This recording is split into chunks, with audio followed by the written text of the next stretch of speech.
네, 이 작품의 몰입도는 저는 별로다라고 평가를 했습니다. 몰입도가 중간에 상당히 끊기더라고요. 보통 마블 영화가 이렇게까지 집중이 흐트러지는 경우는 잘 없었다고 생각이 되는데. 네, 안녕하세요. 알려좀 박 대표입니다. 네, 안녕하세요. 알려좀 양 기자입니다. 오늘 알려드릴 영화는 이터널스입니다. 네, 이터널스는 마블 시네마틱 유니버스 MCU의 페이지 4 세 번째 작품인데요. 지금까지 나왔던 가디언즈 오브 갤럭시에서 잠깐 설명이 되었었던 셀레스티얼, 이 셀레스티얼 종족이 등장하고요. 그것과 관련해가지고 이터널스라는 새로운 집단이 등장하는, 슈퍼히어로 집단이 등장하면서 벌어지는 이야기를 담았습니다. 네, 연출은 어떻게 되시죠? 아카데미 시상식에서, 이번 최근 열린 아카데미 시상식에서 노매드랜드로 감독상과 작품상을 받은 클로이 자오 감독이 연출한 작품입니다. 그러다 보니까 약간 이제 지금까지의 마블과는 또 다른 결로 이렇게 찾아올 수 있는 그런 작품이라고 할 수 있겠습니다. 전작과의 비교를 했을 때는 어떤 좀 특징이 있을까요? 아무래도 노매드랜드가 이제 뭔가 좀 정적인 그런 분위기의 작품이었어요. 로드 무비이기도 하고 어떤 여행을 떠나면서 벌어지는 이야기인데, 클로이 자오 감독은 주로 이제 롱테이크나 아니면 좀 뭔가 정적인 흐름에서 인간의 그런 본성이나 그런 성격들을 담아냈고, 그 인간의 관계, 이런 관계성에 좀 더 집중하는 그런 연출을 선보였습니다. 그리고 또 성장하는 그런 성장 영화이기도 했는데요. 이 클로이 자오 감독의 신작인 이터널스 역시 그런 인간의 그런 여러 가지 모습들을 슈퍼히어로에 빗대서 표현해주는 영화라고 할 수 있겠습니다. 연출적인 것도 좀 차이가 있었던 것 같아요. 네, 화면의 구성이라든가 노매드랜드는 아무래도 조금 더 대지에서 광활한 이렇게 것을 화면에 담았다면은 이번엔 좀 클로즈업 샷도 좀 많고 그러더라고요. 아무래도 대사가 노매드랜드보다 훨씬 더 많은 것 같아요. 이제 중간중간 사이사이 대사가 워낙 많기 때문에 초반의 흐름을 좀 따라가는 것이 좀 중요하지 않을까라는 생각이 들었습니다. 출연자 쪽에서는 어떤 특징이 있을까요? 아무래도 한국에서는 단연 이제 메인 타이틀은 당연히 마동석 씨가 캐릭터 메인이 아닐까라고 생각하시는 분들이 좀 있었을 것 같아요. 이제 워낙 광고나 홍보 쪽으로 이제 그렇게 하다 보니까 사실은 마동석 씨가 역할했던 이제 길가메시 캐릭터는 뭐 분량이 그렇게 많지는 않지만 그래도 적재적소에서 관객들이 아마 보시기에는 좀 웃음을 유발할 수 있는 그런 캐릭터가 아닐까. 이터널스 영화 자체가 좀 약간 뭔가 지금까지 마블과 다르게 좀 음침한 부분이 있거든요. 좀 어둡고 그런 서사이다 보니까 거기서 좀 웃음을 주는 그런 캐릭터이기도 하고, 특유의 액션, 이제 본인이 지금까지 한국 영화 보셨으면은 아실만한 뭐 주먹이라든지 아니면 뭐 손바닥으로 내려친다든지 그런 액션들이 고스란히 이 영화에 담겨 있다고 볼 수 있겠습니다. 주연을 기대했는데 알고 보니 조연이었다. 네네. 네. 진짜 주연은 제가 생각하기에는 이제 젬마 찬이라는 배우가 맡은 세르시라는 캐릭터일 거예요. 이 세르시라는 캐릭터가 약간의 사상가 같은 캐릭터예요. 이제 이터널스의 차기 리더 이런 지위를 받으면서 어떻게 팀을 운영을 해야 되는지 그거를 이제 생각해 볼 수 있는 그런 캐릭터이고, 반면에 이제 같이 나오는 전 연인이라고 할 수 있는 리차드 매든이 연기한 이카리스라는 캐릭터가 있는데, 이 이카리스 캐릭터는 그와 반대인 성격을 지녔어요. 예를 들면 전사죠. 대표적인 이 두 사람의 대립, 두 초인간의 대립이 아마 이 작품의 주요 포인트가 아닐까 싶습니다. 근데 세르시가 생각보다 거의 단독 주연이랑 마찬가지인데요. 영화를 보고 나니까. 네, 사실은 이 배우가, 이 젬마 찬 배우가 사실은 이미 한번 나온 적이 있어요. 마블 시네마틱 유니버스에서. 캡틴 마블에서 미네르바라는 캐릭터, 종족 중에 하나인데, 처음에 잠깐 이제 같이 싸우는 그런 종족 중에 한 명이었는데 그때는 이제 얼굴 색을 이제 칠하고 나왔기 때문에 지금과는 좀 다른 캐릭터였고, 또 이제 새롭게 또 마블에 합류한 그런 케이스라고 할 수 있겠습니다. 그리고 또 이제 주목할 만한 배우가 있을까요? 이번 마블 시네마틱 유니버스의 가장 큰 변화라고 할 수 있을 것 같은데, 제작자인 케빈 파이기의 야욕도 아마 좀 들어가 있다고 생각하면 될 것 같아요. 최초로 청각장애인 히어로가 나와요. 이제 청각장애를 심지어 실제 청각장애인인 로런 리들로프가 연기한 마칼이라는 캐릭터예요. 약간 모르겠어요. DC로 따지면 약간 플래시와 비슷한 좀 날쌘 캐릭터인데, 막판에 액션이 좀 있어요. 그 액션이 상당히 빠르고 그런 경쾌한 액션이 있다 보니까 상당히 또 좋은 캐릭터라고 할 수 있겠습니다. PC는 엄청 신경을 많이 쓴 것 같은데. 네네네. 동성애 캐릭터도 있고. 네, 아마 최초였던 것 같아요. 여러 가지 의혹은 보였으나 과연 효과적이었을까는 이따 저희의 평가로 한번 같이 고민해 보겠습니다. 네, 그러면 해외 매체 평점 좀 소개 좀 부탁드리겠습니다. 네, 지금 로트는 토마토가 개봉하면서 계속해서 이제 시시각각으로 변화하고 있을 것 같은데요. 최근 지수가 69%예요. 이게 사실은 마블 영화, MCU 치고는 상당히 낮은 그런 평가예요. 예를 들면은 뭐 토르 다크월드 이후로 아마 가장 낮은 평점이 아닐까 싶은데 그만큼 지금 약간 호불호가 좀 상당히 많이 그런 영화다라고 보시면 될 것 같습니다. 불호의 주된 이유는 뭔가요? 아무래도 지금 마블 영화의 뭔가 결이 완전히 바뀐 것도 있겠지만 MCU의 수장인 케빈 파이기 같은 경우도 뭔가 아카데미를 노리는 것 같아요. 일명 PC라고 할 수 있는 정치적 올바름에 관련한 여러 가지 요소들을 집어넣었고 여기에 뭐 아카데미 수상 감독도 이렇게 포함을 시킨 거 보면은 뭔가 이런 블랙팬서 때 첫 번째로 후보에 지명됐었거든요. 이 아카데미 작품상 후보에. 그 이후로 한 번 더 아카데미 작품상을 노리는 그런 시도가 아닌가 생각도 되고요. 그러다 보니까 그러면은 이제 당연히 기존 이제 평론가 쪽에서 보기에는 이 작품이 도전을 하려고 하네? 이런 느낌도 있을 것 같고 그러다 보니까 지수 흐름이 좀 낮아진 게 아닌가 라는 생각도 들고요. 근데 이해가 안 되는 게 영화적인 예술성을 많이 부각시키려고 영화를 의도했다라고 보신다고 하는데 그러면은 평론가들은 만족스러워야 되는 거 아닌가요? 사실 그럴 수도 있는데 네. 이게 좀 약간 다를 수도 있는 게 예를 들면 우리가 뭐 아시다시피 리얼 같은 영화를 굳이 여기서 꺼내기는 좀 웃기긴 한데 리얼 같은 영화도 사실은 뭐 본인 감독 입장에서는 정말 예술성을 추구하면서 만들었겠지만 보시는 관객분들이나 평론가분들 입장에서는 이게 도대체 의미를 하는 게 뭘까 아마 그런 것에서 많이 좀 갈렸던 게 아닌가 하는 생각도 들고요. 예술성을 높였지만 평단과 관객 모두에게 실패를 줬다? 네, 근데 아직은 문제는 아직 관객의 뚜껑을 아직 안 열렸기 때문에 이건 좀 봐야 될 것 같아요. 관객들은 어떻게 반응할지 모르겠다. 네네. 그러면 시사의 현장 반응은 어땠었나요? 네, 안 그래도 지금 코로나19 이후로 여러 영화들의 시사회가 열렸었는데 상당히 많은 거의 오랜만에 이렇게 많은 분들이 오신 거는 처음이었던 것 같아요. 관계자분들이. 확실히 기대작은 기대작이었죠. 네. 그리고 그러다 보니까 이제 평들도 상당히 많이 나왔고 아니야 다를까 똑같은 반응들이었어요. 그러니까 이게 긍정적으로 바라보시는 분도 있었고 이런 변화를 이제 앞으로 아무래도 이제 마블 시네마틱 유니버스가 앞으로 가야 할 방향성에 대해서 또 화두를 꺼내는 영화가 바로 이 작품이다 보니까 이 변화에 대해서 긍정적으로 반응하시는 분도 있겠지만 그 반대로 아이언맨을 그리워하거나 아니면은 정말 뭐라고 해야 될까요? 지금까지의 완성도에서 보기에는 이것도 아니고 저것도 아닌 결과물은 뭘까? 또 지루하다는 반응도 있었고 상당히 또 엇갈리는 반응이 나온 것 같아요. 아이언맨을 그리워한다는 거는 현실성이 그만큼 떨어진다는 거죠. 그것도 있었는데 아이언맨이 가지고 있는 뭔가 아이덴티티가 MCU에 그만큼 많이 뿌려 녹여져 있었기 때문에 가능한 게 아닐까 싶기도 하고요. 네, 알겠습니다. 그러면 저희의 자세한 작품 평가 지금부터 시작을 해보겠습니다. 네, 펜타포인트는 총 5가지 항목으로 저희가 영화를 분석해보는 코너인데요. 먼저 편집, 영상, 연기, 각본, 그리고 연출 이렇게 5가지 항목이 있습니다. 그러면 요 각 항목에 대해서 양 기자와 한번 이야기를 나눠보겠습니다. 먼저 편집 부분 말씀드려보겠습니다. 네, 이 작품의 몰입도는 저는 별로다라고 평가를 했습니다. 몰입도가 중간에 상당히 끊기더라고요. 보통 마블 영화가 이렇게까지 집중이 흐트러지는 경우는 잘 없었다고 생각이 되는데 자꾸 이렇게 과거 회상 장면이 많이 들어오고 예, 그러니까 그냥 뭐 시간 순서대로 쭉 가도 별 상관 없었을 것 같은데 굳이 그거를 한번 꽈서 예, 집중력이 흐트러지게 하지 않았나라는 생각도 들고 하여튼 뭐 많이 별로였다고 저는 좀 생각이 들었습니다. 집중력이 아무래도 끝까지 이렇게 뭔가 흐름이 쫙 이어져서 뒤에 팍 터트리는 뭐 이런 게 없었다. 그러다 보니까 이제 끝에 가서 마무리 액션 부분도 조금 허무해지지 않았나.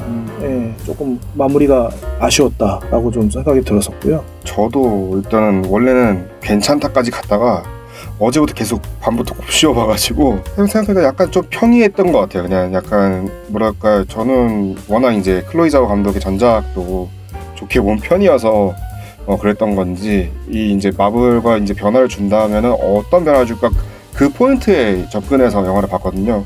그러다 보니까 영화가 뭐 저형적이지 않으려고 하는데 전형적인 영화가 된 것 같은 느낌도 있어요. 그러니까 저형성에서 벗어나기 위해서 노력을 했음에도 불구하고 결국은 저형적인 그런 리듬으로 갔기 때문에 저는 평이하다 정도 얘기할 수 있을 것 같아요. 네. 신선함은 저는 대신에 좀 좋게 봐줬습니다. 예, 신선함은 좋다. 왜냐면은 어쨌든 기존의 이제 마블 영화들과는 차별화가 되니까. 그리고 이제 소재적인 면도 그렇지만은 캐릭터들도 뭐 못 보던 캐릭터들, 장애인 캐릭터라든가 뭐 이렇게 기존에 없었던 캐릭터들이 많이 등장하면서 장르적인 신선함이라기보다는 캐릭터적인 신선함이 뛰어난 영화였다라고 저는 생각이 됐습니다. 저도 캐릭터의 그런 변화에 대해서 공감을 좀 많이 했던 것 같아요. 아무래도 이 주인공 자체가 세르시를 했다는 것 자체도 일단은, 왜냐면 다른 캐릭터가 주인공일 수도 있잖아요. 그리고 심지어 이전 리더가 셀마 헤이익이 연기했던 이전 리더도 역시 전형적인 그런 리더 캐릭터와는 우리나 이제 뭐 볼 수 있는 캐릭터 성별이 또 다른 그런 변화도 있었다 보니까 캐릭터 자체에서 오는 신선함은 있었다. 저도 그래서 빼어나다 정도까지는 할 수 있을 것 같아요. 여기서 말하는 스토리적인 신선함이 아니고 캐릭터적인 신선함에서 드린 것 같아요. 네. 그래서 저는 편집 관련해서는 총 2점 드리겠습니다. 저는 그러면은 10점이네요. 네.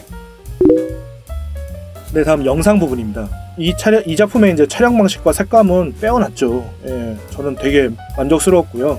괜히 아카데미 수상 감독 작품이 아니구나 싶을 정도로 확실히 고퀄리티를 느낄 수 있었습니다. 아카데미 시상식에서 촬영상을 받을 뻔했었어요. 이 노매드랜드도. 맞아요. 네, 그러다 보니까 이런 촬영 감각들이 아무래도 감독이 직접 찍은 건 아니지만 그런 디렉션을 내릴 때 그 고스란히 잘 녹여져 있다고 생각을 했고요. 특히 이제 뭔가 롱테이크 장면 같은 경우들, 롱테이크 장면에서도 이제 뭐 예를 들면은 기존 마블에서는 볼 수 없는 앵글들이 좀 있긴 있어요. 예를 들면 뭐 빌런이 나올 때 좌에서 우로 가는 그런 앵글들이 좀 약간 기존 영화와 다른 부분이 있어요. 알게 모르게 그런 부분도 있고, 또 중간에 화면비가 한번 크게 1.43대 1로 확장되는 비율이 있어요. 그 확장되는 부분이 이 영화에서 뭔가 감독이 앞으로의 이제 MCU의 방향추를 보여주기 위한 선택이었기 때문에 그렇게 했을까 저는 추측이 되거든요.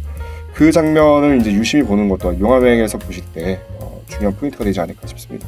갑자기 든 궁금증인데, 그러면 클로이 자오 감독은 다음 편도 연출을 하는 건가요? 계약이 돼 있나요? 글쎄, 아직까지 계약은 얘기가 없고 아직 이터널스 이거 스포일러라서 얘기를 하긴 했지만 아무래도 속편이 나올 가능성은 있는데 아직 거기까지는 얘기가 아직까지 현재는 없는 상황인 것 같습니다. 네, 알겠습니다. 네, 다음으로 이제 이 작품의 CG와 세트 관련돼서는 저는 그냥 좋다. 뭐 돈을 이 정도로 투입한 영화인데 CG가 나빠질 순 없죠. 네, 다만 이제 세트 디자인은 조금 불만스러운 부분이 있더라고요. 그 이터널스들이 이렇게 모이는 그 우주선 안에 홀 공간이 있는데 그 중간에 이제 그 셀레스티얼도 이렇게 서 있는 모양이 있는 세트가 되게 유치해 보이더라고요, 저는. 근데 그래서 그 세트가 좀 마음에 안 들어서 빼어나다까지는 아니고 그냥 좋다 정도로 평가를 했습니다. 아무래도 그게 이제 저는 근데 이게 아마도 분명히 원작을 제가 읽지는 않았지만 분명히 원작에 있는 거니까 그렇게 가져왔을 거라는 저는 추측을 좀 해보거든요. 그러다 보니까 그냥 원작에 있는 거를 충실히 하려고 노력은 했겠구나 라는 생각 때문에 그냥 빼어나다 일단은 드릴 수 있을 것 같습니다. 네. 그래서 저는 두 점수를 합산해서 14점 드리겠습니다. 네, 저도 합산해서 16점입니다. 그러면 연기 부분, 주연 배우급 배우들의 연기는 저는 평이하다. 그렇게 뭔가 인상적인 연기는 특별히 저는 없었다라고 보거든요. 어떠세요? 저도 그냥 괜찮았던 것 같아요. 네, 아무래도 그렇다고 뭐 이제 완전히 뭐 떨어지거나 그렇지는 않고 앞으로 이 배우들이 분명히 성장해가는 과정이라고 저는 생각하거든요. 특히 리처드 매든 같은 경우는 뭐 아시다시피 왕자의 게임에서 드라마에서도 맹활약을 했었고, 근데 앞으로 장래가 또 유망되는 배우이다 보니까 이 두 배우가 활약하는 그런 모습들 지켜보면 좋았고, 저는 약간 케미가 좀 있었던 것 같아요. 약간 안 그래야 이 케미가 없었으면은 사실은 이게 아무래도 막판으로 갈수록 분명히 이 두 캐릭터의 관계가 매우 중요하거든요.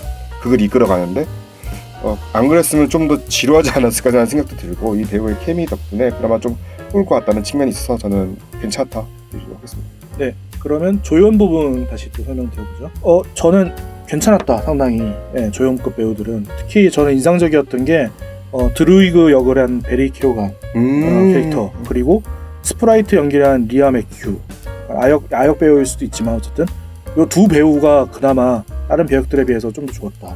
대신에 마동석 배우는 조금 이상했다. 저는 이제 그렇게 평가를 내리고 싶습니다. 아마 영어 연기를 좀 많은 분들이 못 들어보셔서 네. 특히 더 네. 그랬을 수도 있을 것 같아요. 그렇게 네. 보기에는 너무 조금 뭐랄까요, 어색한 연기라고 생각되는데 마동석이 한국영에서 보여줬던 그런 느낌을 보여주지 못했던 것 같아요. 말맛이 좀 아무래도 그런가요? 욕이라든지 이런 건 네. 사실 이게 PG-13 등급이다 보니까 그렇죠. 욕을 많이 못 하잖아요. 한국 영화였으면 벌써 욕이 나오고도 네. 남았을 장면이었을 건데 욕이 안 나와서 그랬을 수도 있고. 그런 대사의 영향 때문일지 네네. 네, 하여튼 마동석은 조금 아쉬웠지만 아까 말씀드린 드루이그 역의 배우와 스프라이트 역의 배우는 좀 인상적이었던 것 같습니다. 예. 저는 오히려 앙상블들이 일단은 좋았다고 생각해요. 좋았고 저는 뭐 가장 인상적이었던 배우 중에 한 명이 로던 리들로프라고 이 마카리 청각장애를 앓고 있는 배우거든요. 아무래도 마블에서도 큰 도전이었을 거예요. 아무래도 이 자막을 또 영어 자막이 분명히 들어가야 되는 캐릭터이다 보니까 관객들 이제 뭐 비장애인 관객들 이 보는 입장에서 뭐야 할 수도 있겠지만 오히려 저는 이게 좋은 선택이었다고 생각해요. 특히 이 캐릭터가 지닐 수 있는 가장 큰 특징을 잘 구현했던 것 같아요. 마치 이제 콰이어트 플레이스가 그랬던 것처럼 네. 잘 구현했다고 생각하고 그리고 쿠마일 난지아니 이 배우 같은 경우는 사실 원래는 좀 약간 좀 그러니까 이건 영화적 각색이 좀 문제가 있었다고 생각하는데 원래 제가 알기로 파키스탄 출신이거든요. 네. 파키스탄 출신 배우가 갑자기 인도 쪽에서 발리우드 배우로 나오다 보니까 너무 인도 시장을 노린 것 같지 않습니까? 네네 너무 노렸던 약간 그게 좀 이럴 거면 중간에 춤도 추고 네, 차라리 이럴 거면 인도 배우를 캐스팅하는 게 낫지 않았을까. 인도 출신에 나는 그래 조금 아쉬움이 있지만 연기로서는 뭐 일단은 저 뭐라 더 할 만이 없었고 사실 거기 옆에 있는 같이 조수로 등장하는 그 배우도 은근히 신스틸러였어요. 아 맞습니다. 네, 네. 조수로 등장했던 약간 배트맨을 따지면 알프레드 같은 그런 역할을 하고 있는데 그 배우도 상당히 좋았고 저는 우리 앙상블은 고루고루 저는 좋게 봤습니다. 그래서 일단 좋다. 그래서 저는 6점을 줬고요. 네, 저는 플러스 이제 나누기에서 이제 10점 되겠습니다. 네. 다음 각본으로 넘어가겠습니다. 저는 각본은 개연성 부분에서 좋았다. 뭐 여러 가지 조금 기대에 못 미치는 부분이 있을 수도 있는데 그것도 잘 따져보면은 개연성은 충분히 납득이 갈 정도였다라고 저는 봐지고요. 개연성과 관련돼서 조금 왜 사람들이 거부감이 있었을까, 조금 왜 불만이었을까라는 부분은 저희가 2부 줄거리 알려주면서 좀 더 자세히 다뤄보겠습니다. 어떠셨어요? 개연성? 저도 사실 각본의 개연성 자체는 나쁘지 않았거든요. 저도 좋다고 했는데 왜냐면은 이게 사실은 10명의 캐릭터이잖아요. 10명의 캐릭터가 좀 많죠. 네, 그러다 보니까 이거를 한 번에 5부씩만 소개해도 50분이 지나가요. 근데 그렇게 소개하지 않더라고요. 정말 다행히. 네. 예, 왜냐면은 한 서사마다 한 캐릭터마다 서사를 그렇게 많이 부여했다가는 뭔가 드라마도 좀 뭔가 밋밋해지고 그랬을 것 같은데 최대한 이제 드라마에서 한 번에 한 3캐릭터 한 번에 동시에 쓰더라도 좀 뭔가 개연성 있게 썼던 것도 좋았고 전체적인 그런 뭐 앞으로 떡밥이라든지 앞으로 떡밥을 알려주는 그런 방법들도 좋았고 저는 오히려 각본은 나쁘지 않았던 것 같아요. 그리고 이제 작품 속 캐릭터들이 납득할 수 있는 말과 행동을 했나라는 부분에선 전 좋았다. 뭐 캐릭터의 특징이 잘 반영된 시나리오였다고 각본이었다고 생각이 듭니다. 저는 안젤리나 졸리가 당연히 주연일 줄 알았는데 저도. 세르시라는 생소한 배우와 캐릭터가 거의 주연급으로 이제 진행을 하고 있더라고요. 그리고 나서 이제 각각의 캐릭터들이 나와서 각각의 프로그램을 이제 얘기를 해주는 형태로 이제 쫙 진행이 되는데, 뭐 충분히 그 캐릭터의 성격에 맞게 말과 행동이 이루어지지 않았나 생각이 듭니다. 어떠셨어요? 저는 뭐 이따 좋긴 좋지만 저는 괜찮다 일단은 괜찮다까지 예. 조금 내려왔는데 어떤 점이 아쉬우셨어요? 왜냐면은 이게 사실은 뭐 여러 가지가 있겠지만은 이제 후반부 들어서 사실 이제 난장판이 되잖아요. 한바탕 난장판이 되는 그렇죠. 장면에서 좀 몇몇 캐릭터들이 살짝 이게 붕괴됐다? 붕괴되는 게 있었어요. 약간 캐릭터가 약간 살짝 붕괴되는 장면이 있었어요. 아마 그게 이제 뭐 액션의 흐름을 위해서 아니면 살짝 한번 트위스트 반전을 주기 위해서인지는 모르겠는데 약간 거기서 함몰되는 캐릭터가 있었어요. 몇몇은 좀 무너졌던 게 있다 보니까 여기서 스포일러가 되니까 말씀을 좀 자세한 건 2부에서 못 드리겠지만은 아무래도 여기서 서로 이제 뭐 싸울 때 서로 싸울 때 어떻게 이제 좀 그 타고 왔던 흐름이 약간 무너지는 부분에서 저는 8점을 드리도록 하겠습니다. 네. 그러면 저는 합쳐서 12점 드리겠습니다. 저는 이제 나눠서 10점이네요. 마지막으로 연출 부분, 작품 속 감독의 메시지는 전 좋았다. 메시지는 상당히 좋았다고 생각이 됩니다. 기존의 히어로 영화에서는 볼 수 없었던 메시지죠. 이건 어디까지 말씀드려야 되죠? 이건 스포일러가 포함이 되어 있어서 인간 중심주의, 홍익 인간이라고 해야 될까요?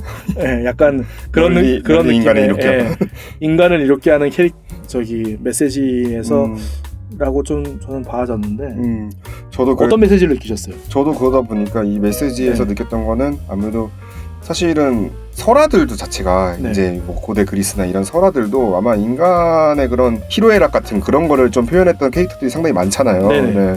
그러다 보니까 이 나오는 이터널스 역시 인간의 그런 철학이 될 수 있고 약간 근원적으로 접근해서 영화를 약간 철학적으로 좀 만든 것 같아요. 그런 메시지 자체는 저는 빼어나다고 생각하고요. 네, 16점 드릴 수 있을 것 같아요. 자세한 얘기는 아무래도 스포일러로 말할 수밖에 없기 때문에 이거는 2부에서 좀 더 본격적으로 자세히 말씀드려보겠습니다. 그리고 작품 속 감독의 메시지 전달 방식은 괜찮았다. 저도 그렇게 엄청 빼어나지는 않았는데 메시지는 정확히 받아들일 수 있을 정도로 잘 표현이 되었다라고 좀 생각될 것 같습니다. 그렇습니다. 저도 좋게 봤고 일단 같은 점수 드릴 수 있을 것 같은데 근데 살짝 이제 이것도 스포일러 때문에 얘기를 하겠지만 사실 이게 서브플롯에 대한 의미가 또 있거든요. 사실은 그렇죠. 이 작품의 서브플롯 주제가 그러다 보니까 이 서브플롯의 주제랑 메인 플롯에 있는 주제랑 이게 섞이다 보니까 살짝 이게 메인이 뭐지? 라는 생각도 약간 들 수도 있어서 그것에 대한 얘기도 저희가 또 다음 2부 때 드릴 수 있을 것 같아요. 저는 합쳐서 10점. 좀 낮아지니까 저는 14점. 네. 그래서 저는 총점으로 44점을 드리겠습니다. 네, 저는 총점에서 60점 드리도록 하겠습니다. 그러면 저희 흥행 예측 한번 해볼까요? 아무래도 아직까지는 코로나 시국이긴 한데 최종적으로 스코어 어떻게 예상하시나요? 사실 블랙위도우가 300을 못 넘었어요. 300만을 못 넘었어요. 그렇죠. 그리고 이제 그 다음에 나온 샹치도 200만을 못 넘었는데 최근에 이제 영진이가 또 쿠폰을 막 뿌리기 시작했고 이제 이러면서 좀 더 많은 관객들을 이제 불러보기 위한 그게 시작이 됐단 말이죠. 프로모션이라는 게. 그러다 보니까 또 마동석 씨가 나온 것도 있고 근데 영화가 지금 뭔가 부정적인 여론도 좀 나오고 있기 때문에 요거까지 다 이제 합산해서 굳이 이제 계산하면 저 무난하게 일단 300까지는 찍을 수 있을 것 같은데 300은 찍고 하지만 근데 그 이상은 좀 힘들 것 같아요. 영화가 그렇게까지 입소문이 탈 만한 영화는 아닐 것 같다. 조금 아직까지는 그래도 코로나가 안 끝났고 11월 달에 이제 확 풀리긴 하겠지만은 과연 이 작품을 극장에서 볼까 250만. 250? 네, 250만으로 예상해 보겠습니다. 그러면 저희가 1부를 이제 이쯤에서 정리를 하려고 하는데요. 2부 영상은 두 가지 부분으로 나눠질 것 같은데요. 첫 번째 부분은 영화에 대해서 알고 보면은 좋을 것 같은 스포일러 없이 세계관이나 이런 저희 원래 기존에 줄거리 알려주면서 알려드렸던 내용들 그렇게 들어갈 것 같고요. 두 번째는 이제 해석편 조금 더 자세하게 여러분들이 궁금해할 만한 것들을 저희가 나름대로 추려서 그 질문에 대해서 답을 드릴 수 있는 그런 콘텐츠로 구성을 해볼까 합니다. 네, 그리고 저희가 요번에 펜타포인트 매겼던 것처럼 저희 구독자님들도 한번 5가지 기준으로 영화를 평가해 볼 수 있게끔 저희가 RGB에다가 이렇게 양식을 만들어 놨습니다. 보시는 요 사이트로 들어오셔서 같이 한번 저희가 했던 것처럼 5가지 기준으로 영화를 평가해 보시면 그리고 그거를 링크를 저희 이제 댓글이나 이런 데 유튜브에다가 공유를 해주시고 그러면은 소개를 또 해드리고 그렇게 진행해 보도록 하겠습니다. 네, 그러면 오늘 이터널스 1부 이상 마치겠습니다. 시청해 주셔서 감사합니다.